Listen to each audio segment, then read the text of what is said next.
All right, so hi everyone, it's Connie Zabel-Schmucker. Welcome to the Lunch and Learn. We're hoping to have Doug Lukach join us once he gets his computer back up and running. In the meantime, I'm going to talk a little bit about the Ride of Silence that's happening on Wednesday, a week from yesterday. We're going to be hosting Bicycle Garage Indy along with CIBA and CIBA Foundation and other organizations are hosting a ride of Indianapolis Ride of Silence. It will be starting from Bicycle Garage Indy North, and we'll be headed on 82nd, 86th Street to the Monon and 86 to highlight that intersection, and then returning. For those of you who don't know, the Ride of Silence is actually a ride where we honor those who have been either killed or injured in the previous year. And it's also to bring attention to the fact that bicyclists have the right to be on the road. So we'll be taking up the right lane on the way out there and the right lane on the way back. And I will put a link in the chat for registration. We'd like everybody to register ahead of time so that we can get started. We'll gather at 6:30 and then we'll get started riding at 7. If you're not muted, please mute. And then Damon, are you available? I think I saw Damon. Let's see him now. Yeah, Damon, if you can talk a little bit about what's going on Friday with Bike to Work Day. I can. Bike to Work Day is going to happen. We have several bike trains that will be leaving from various points around town. And Connie, do you have that map? A link? Can you put a link to that map that Pete built? I'm out in the field, so I don't have access to my stuff.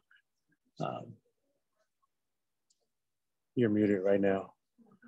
We will gather at the circle starting around 7 a.m. There'll be light snacks. We're going to have a few speakers at about 7:45. There will be a couple other organizations there. The folks from No Zone will be there, and the folks from Commuter Connect to talk about their connection to bicycling and bicycling's connections to them. And we're using this as sort of a trial to see if there are enough people riding downtown to restart the monthly bike and breakfast. So even if you're not working downtown, ride down anyway to help get the numbers up so we can start the bike and breakfast again.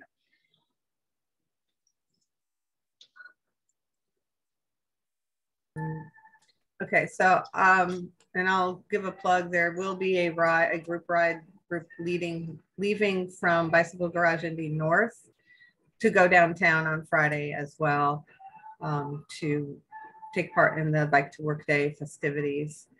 So if you want to ride with our group, you're more than welcome to do that. There's some other groups around the city that are from other locations, as Damon mentioned. Don't remember them off the top of my head. I know one from the Northeast side and one from Plainfield. Damon, you'll have to help me if there's others. There are several. I'll put the list in the calendar on the Bike Indianapolis website so that people can look there and see the starting locations and starting times. Because some of them are starting really early because of detours, and some of them are starting really early because they come from far away. Like there's a group coming in from Plainfield. So people can check later today on the Bike Indianapolis website, and that calendar will list the starting locations. Great, thank you. Well, thanks, and apologize for the delay. So maybe Connie and Damon spoke about, so use the chat bar for questions. I'm just going to walk through things and we'll go from there, but feel free to ask questions along the way. So this is just some general information about planning a bike travel weekend or just traveling by bike in general. A little bit about me is just I'm a cyclopath, so I have an extreme love of cycling and an unstable individual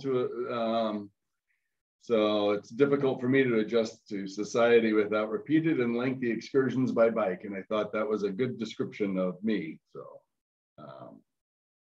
as far as bike travel planning, a few agenda items here.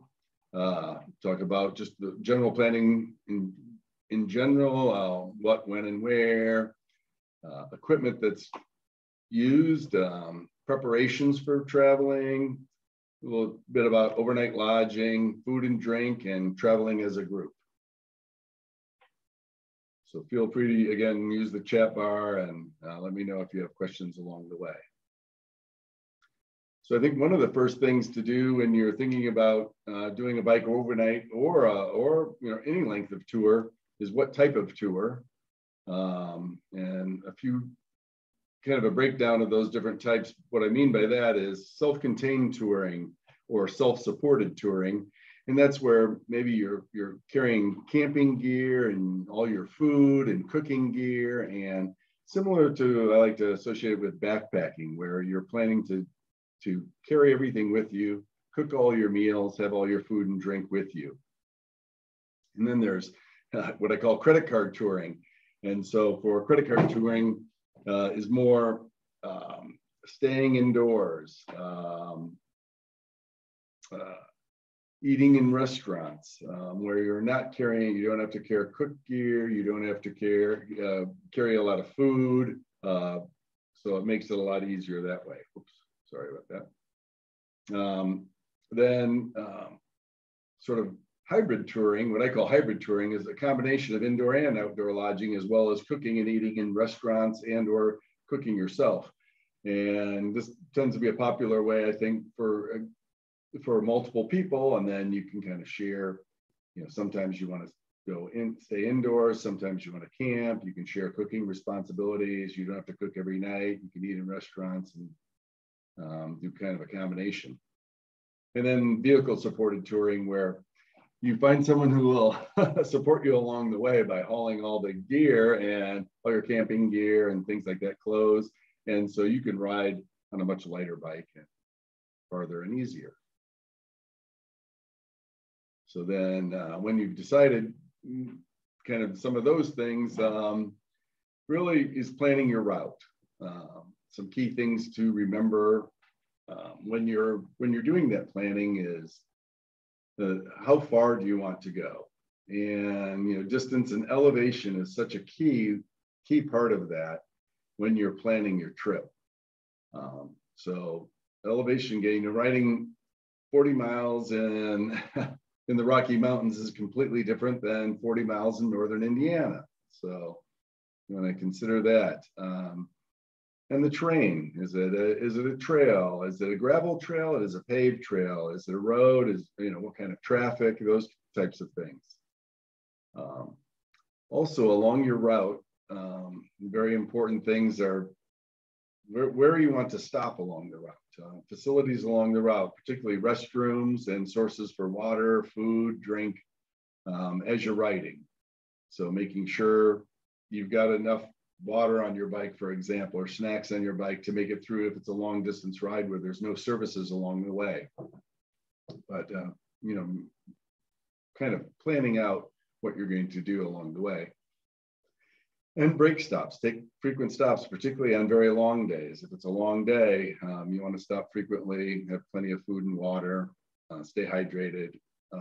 And if there's waypoints along the way that might be really fun to stop at, go to the waterfall, see this picturesque view, plan your break stops around those things. That can be helpful. Particularly if you're riding as a group, then, and you want to stop as a group, then you want to make sure everybody is aware of where you're planning to stop. And then maps and cue sheets, depending on if you know the route very well, you may not need that, but if it's someplace new, paper maps are good to have when you run out of cell service, or if you're, using Ride with GPS or other apps to guide your way, making sure you have all that information downloaded in your phone. And I recommend taking a paper copy as well, just as a backup. And then reservations, making reservations. Where do you want to stay? As the campground, is it, you know, depending on where you want to stay, make sure you make those reservations in advance and make sure there's space for you to be there in the campground. Particularly now, travel is getting so much busier, it seems. So many more people out. Reservations are necessary even in parks where before they never were. So make those reservations ahead of time. So just some things to think about when you're doing your initial planning. Part of that too, this is a little chart that, you know, to think about when you're thinking about distances. You know, I like this chart I found. How far can I ride in a day? You know, it really depends on a lot of things. I mentioned hills, and so flat or hilly is really a huge impact, but also how much weight, depending on how you're traveling. If you're credit card camping, so to speak, with, you know, staying in hotels, staying indoors, and eating in restaurants, you may not have very much weight at all on your bike, just to change of clothes or something like that. And you can go a lot farther, particularly if it's flat. But as you add weight, that can really contribute to or impact how far you can go during the day. So this is sort of a guide for different types if you're riding on road, paved surfaces, off-road, or very rugged mountain biking or something, and then how much weight you're carrying sort of as a guide. And also think about not only your riding time, maybe you do ride at, you know, 12 or 15 miles an hour, but there's, you know, you have time to stop and take pictures and eat lunch and stop for pie and ice cream and things like that. So your day, you know, it could take a lot longer than that in actual hours. So something to consider. And then a bit about equipment. So there's all types of bicycles, and then different types of racks and bags that can go on the bikes, and different types of camping equipment if you're camping. So for bicycles, there's lots of different types of bicycles. Of course, for touring, there are specially made touring bicycles, you know, typically steel frame that have things built into the bicycle to be able to add racks and bags very conveniently and be able to support a lot of weight. But you can tour on all types of bicycles. These photos here, if you can see, are just a few of the ways that I've toured. The upper left photo here is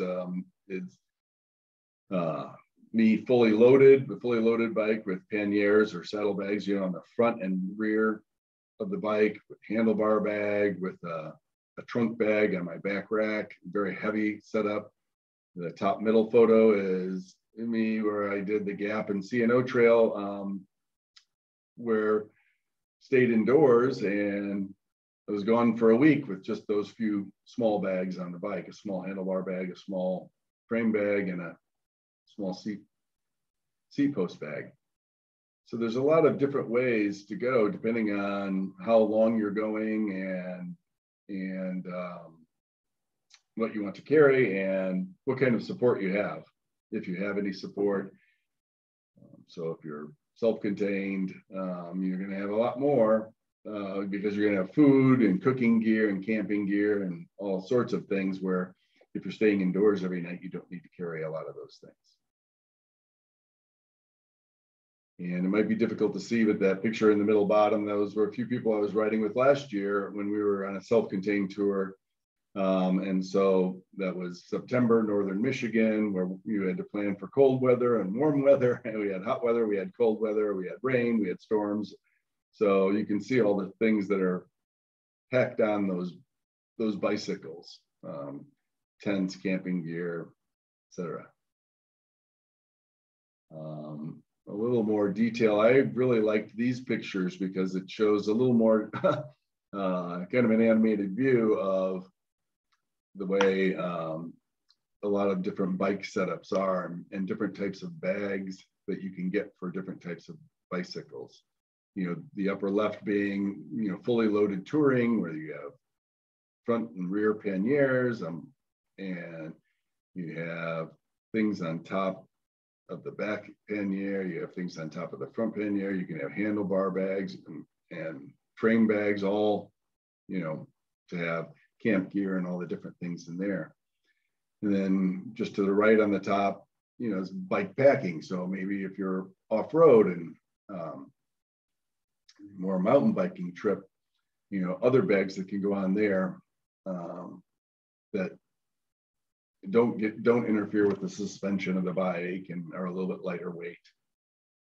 Or the bottom left is sort of a mix and match. You can, you know, travel with any kind of bag.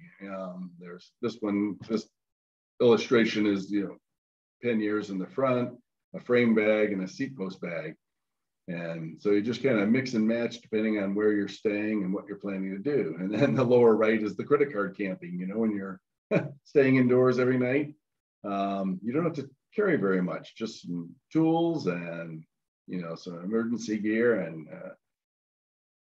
you can travel very light that way.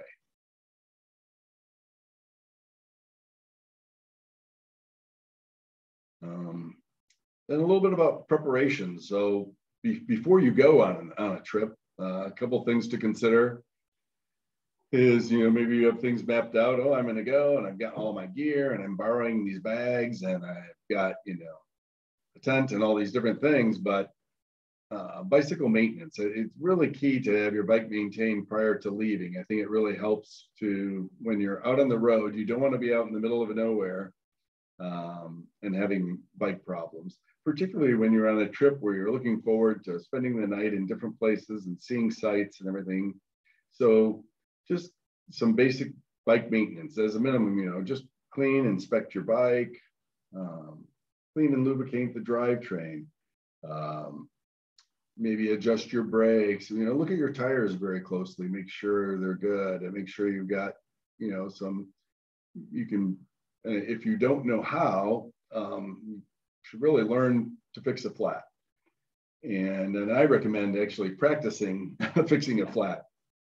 When you're out on the road, that's one of the most common things that seems to occur when you're out riding.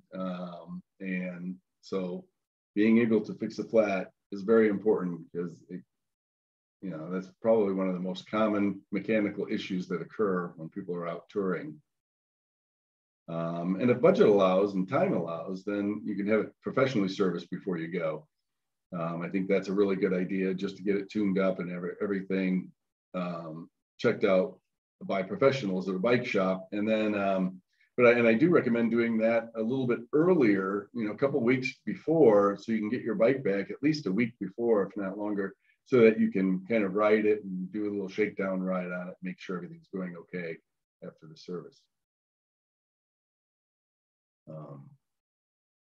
And pre-trip training, a lot of the time, we can talk about training all these subjects in great detail, but it's good to have gone out and you know, get some training in, get used to riding on your bike, get used to your bike, and get some miles in. And particularly if you have some long rides, maybe have ridden that distance before. Don't make this the first time you're going to ride 50 miles in a day or something, you know. So do a little bit of training ahead of time. And I recommend what I call a shakedown ride. Before I go on my trip, particularly if I'm self-contained, I think it's very important, if you're riding self-contained, to load up all your gear in your panniers, get your bike fully loaded, make sure all that weight is on there, and take your bike out for a ride. Bikes handle completely differently when they're fully loaded. My touring bike is completely different when it's fully loaded than when it's empty. Having all that weight on there, you know, it takes, you know, longer braking time, and it really feels different. And it's good to kind of get used to that a little bit. Plus, to make sure everything's, you know, fits on there well, and nothing loose, and a good way to check out your gear at the same time. And then packing. Packing could be a whole presentation. lots of different things to pack. If you're just doing an overnight, you can get by with almost nothing. There's lots of packing lists you can find online. I can share lists with you if you like. But there's lots of different lists out there depending on what you're doing. But just doing an overnight on here lists kind of some basic things, just basic adventure gear for biking. List under that title is, but really a sleeping bag, a sleeping pad, a little tent. Maybe you're going out to eat, so you don't just need some snacks, some toiletries, and then repair tools and some clothing to wear off the bike in the evening, and you're good to go for an overnight. You can get more exotic things and add a lot of camping gear in there, headlamps and flashlights and knives and all kinds of other things. But if you look out online, you can find lots of recommendations for lists. These are just some basic items to take. Here's another list that I kind of liked with just some of the basic items that you want to take, where it has a column for, there's one column on the left for clothing, and then bags, making sure you've got your black bags with clothing, camp gear, tools, and then just other accessories, key accessories like phone, wallet, those kinds of things. Sunscreen is very important when you're out riding all day, having a lock, water bottles, all that. So you can find different guides out there that have some really good packing lists. And speaking of packing, when you are packing, there's, if you are using front and rear panniers, fully loaded with lots of weight, there's a couple of things that are just sort of guidelines. You don't have to adhere to them, strictly or anything like that. But you may feel that in your shakedown ride. Part of the shakedown ride is you find out you've got so much weight on one side of the bike versus the other side. It really changes the handling, where if you have that weight distributed from side to side a little bit better, it really helps.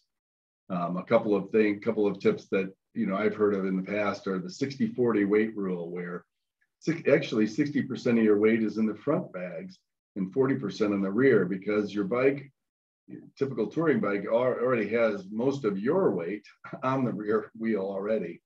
And then with those large bags on the back, you try to use those bags in the rear for like the big fluffy items that might be a little bit lighter, and then use the heavier, heavier items in the front.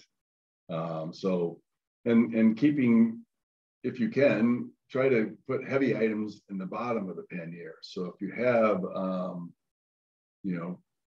cook stove fuel, liquids like that might be heavier, any heavy items, heavy food items or something, have those at the bottom of the panniers, and smaller or the fluffier, lighter items on the top. And then one suggestion is, particularly if you don't have any other bags besides your front and rear panniers, is the recommendation is to put seldom used gear in the rear panniers, and then the gear you use more often in your front panniers, just because of ease of getting to. But if you have a handlebar bag that's easy to get to, or a top tube bag, or maybe a trunk mounted bag that's easy to get to, I put the most used items in there. If you're putting your phone in there, you want to get to that a lot, your sunscreen, snacks, things like that, and never even open your panniers while you're out riding, and just use those smaller bags.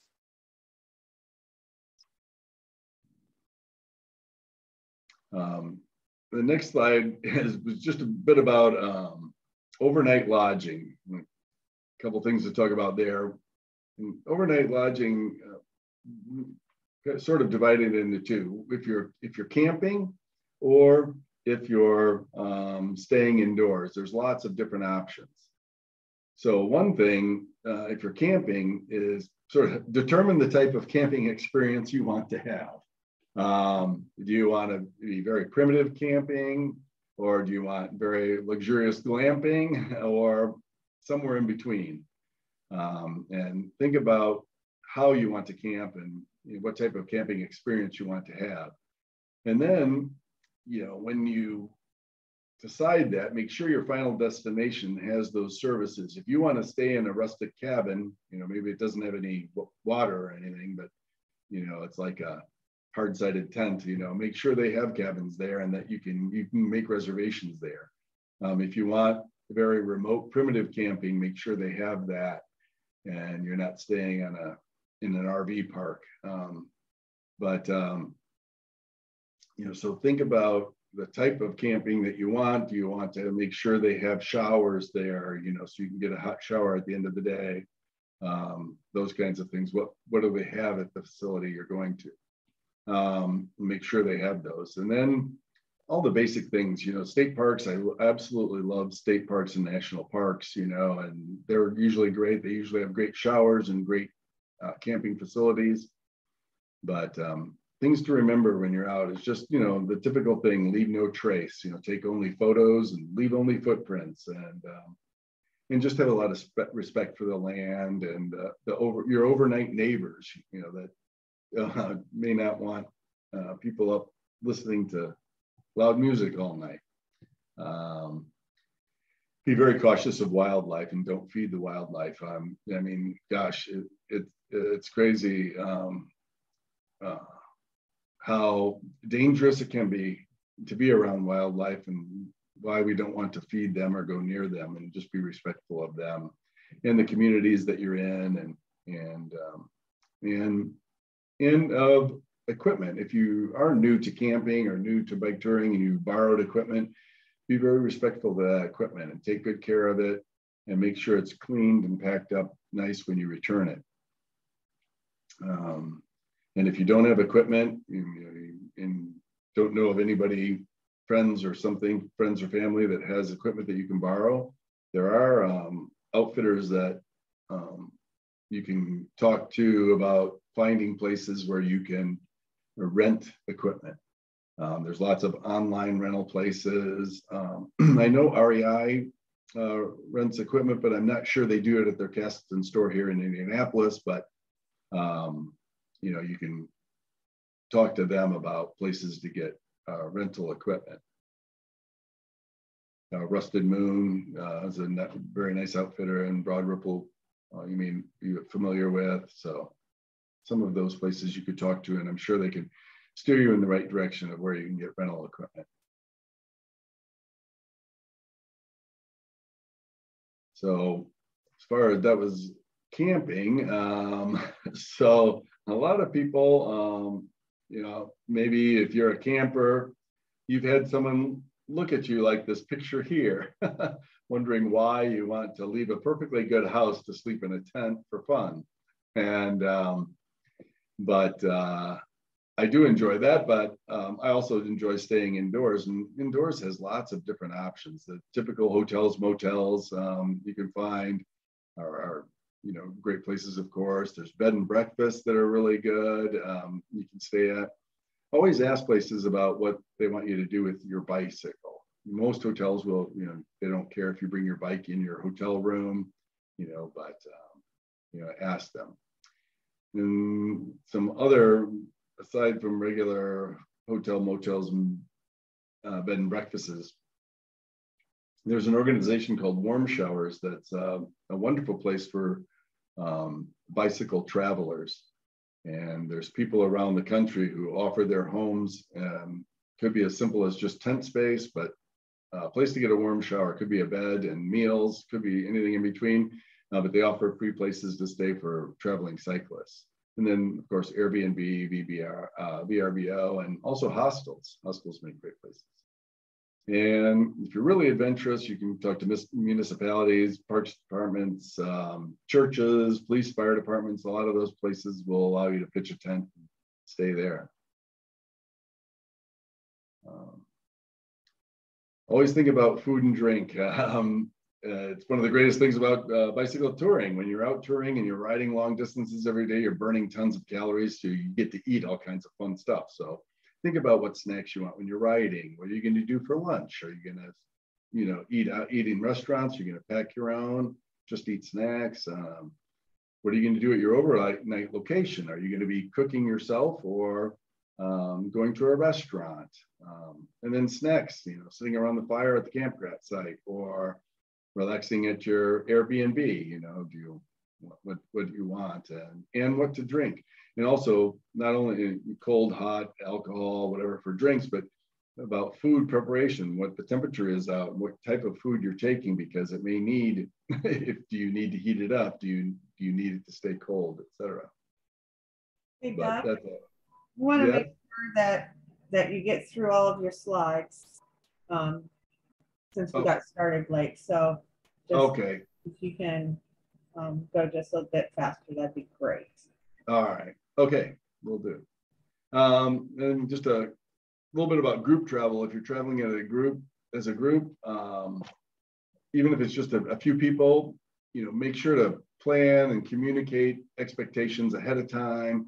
Make sure everybody's got details of the routes. You can schedule trip meetings ahead of time, things of that to share information. I always like a shakedown ride, maybe together. There's a number of different organizations that do things. Adventure Cycling has bike travel weekends. They do bike overnights. They have Bike Your Park Day, which is coming up, or in September, but Bike Travel Weekend is in June. Share contact information with people, and then, you know, set some ground rules. Make sure everybody's riding safe. And if you're riding as a group, decide if you're going to ride on your own, or if, you know, if everybody's just on their own, you meet, okay, everybody, we're leaving today and we'll meet at the campsite. Or if you're, you know, doing a no drop ride where you sort of play tag and watch for people all along the way. And remember, everybody in that may have different bike travel experiences and cycling experience. So help support each other. So lots of people are traveling. Bike Travel Weekend trip is June 3rd to 5th. And you can go to the Adventure Cycling website and look up Bike Travel Weekend. There's an interactive map. You can find people that have registered bike travel trips all over the country. But time is of the essence this year because I believe you have to register by May 15th. But that's something to look at every year and to find a quick overnight. These are just exploded views of the different setups on my bike and people riding with all their stuff on their bikes. These are just different setups. And something to consider is I never met anybody who regretted taking a long ride, but I've met many who regretted not doing one. So I have to say there's a caveat with that though, because once you do it, you may want to do it more than anything else, and it may interrupt all kinds of other things. So I just want to give you a fair warning that once you start traveling by bike, it may become your favorite thing and you want to do it all the time. So, and last, just thanks to all our supporters. So. Great, thank you very much. If anybody has any questions, you can go ahead and unmute yourself and ask them or type them in the chat. Doug is a great resource. In the chat also is a link to that interactive map. One of our attendees put that in. Thank you very much. And yeah, so how many, we have some swag. Somebody would love to see your bike packing gear list. Yeah. All right. Yes. All right. Yeah, that's your gear list becomes a really personal thing. I like Doug's list. Mine will be much smaller because part of my shakedown ride is find out those things you're carrying with you that you could get along without. And I was told by a very experienced cyclist that if you're taking it with you and you can't come up with two good uses for it, don't take it with you. Yeah, very common to overpack. It's very, very easy to overpack. There was, well, it wasn't a bike overnight trip, but my husband and I were leaving on vacation, and we have this extensive pack list, and we check everything off. And you know, we're gone for a week. We take our bike. The whole purpose is to ride our bike all week. And we were driving to Tennessee. We get to the first rest stop, and we're going to eat lunch, and we realized that we forgot to pack the bike. The one thing that we couldn't do without. So we had to go back 100 miles to get our bike and then come back. So kind of extended our trip. So now we didn't have bike on the list because we never thought we would forget it. So now we have bike on the list, and we joke about it every single time. We have the bike. Yes, we have the bike. Yeah.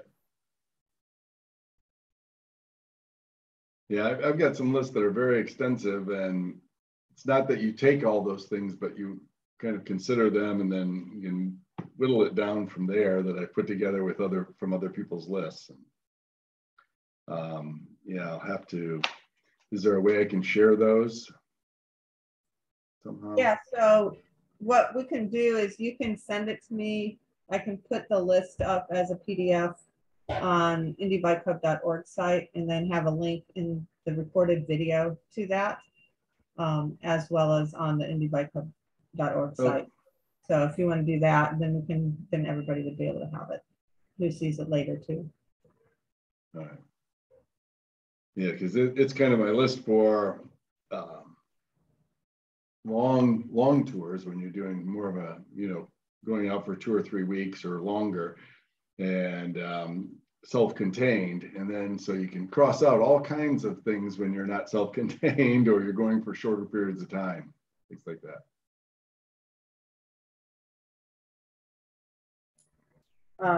Someone wrote that e-bikes are a game changer too, as well, and that Meetup is another good resource to find some trips, some overnight trips.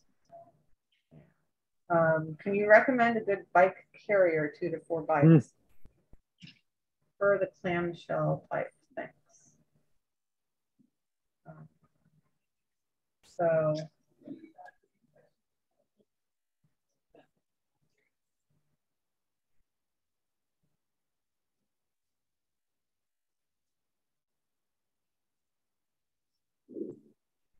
Bicycle Garage has Thule and Saris bike racks. I'm a big fan of the Saris bike racks. They do a wonderful job, and you can get those that'll do 2 or, I know they have a 2 and a 3 that are really easy to put on just about any vehicle. I don't know, Connie, maybe you know, do they make one that holds 4 bikes? I do not know off the top of my head. So I'm not, I would suggest going, coming to Bicycle Garage Indy and talking to our staff, yep, who have extensive knowledge of the types of bike racks that we have available. And that's probably important, because a lot of times it'll say it holds 3 bikes, but it may not hold your 3 bikes. So you need to. And also it might not fit on your car. Right.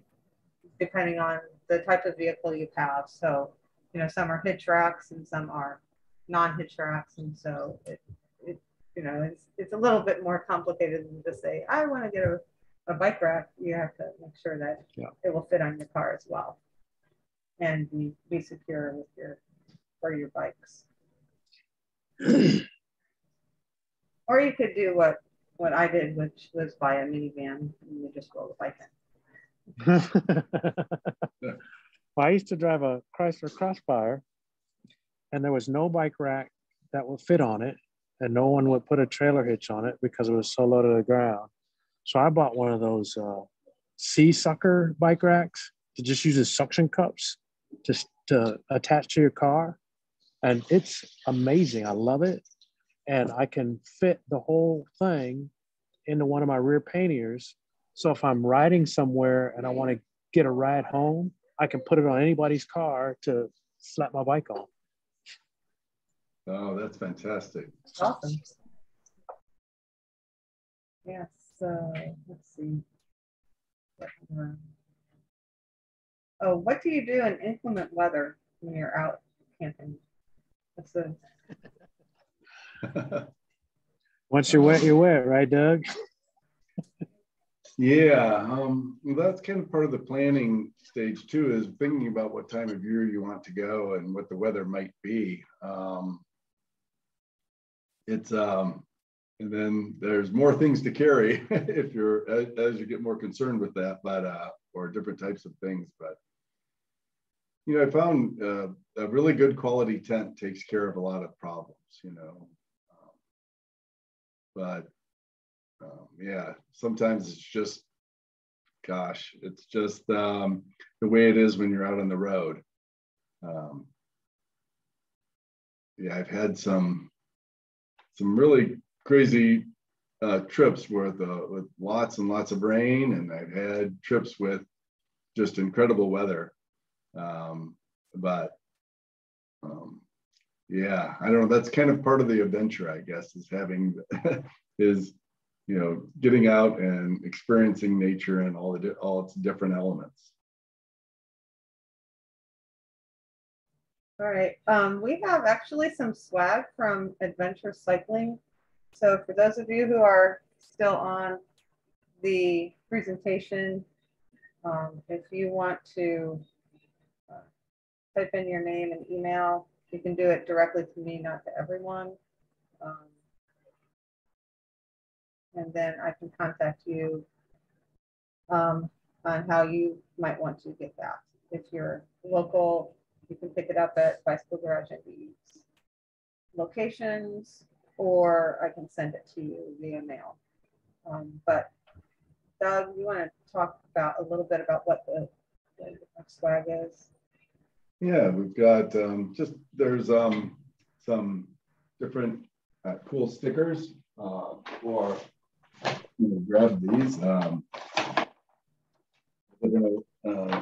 Some of the events that we talked about, bike overnight stickers, and a bike your park weekend stickers, and also one other group of stickers, but and then there's also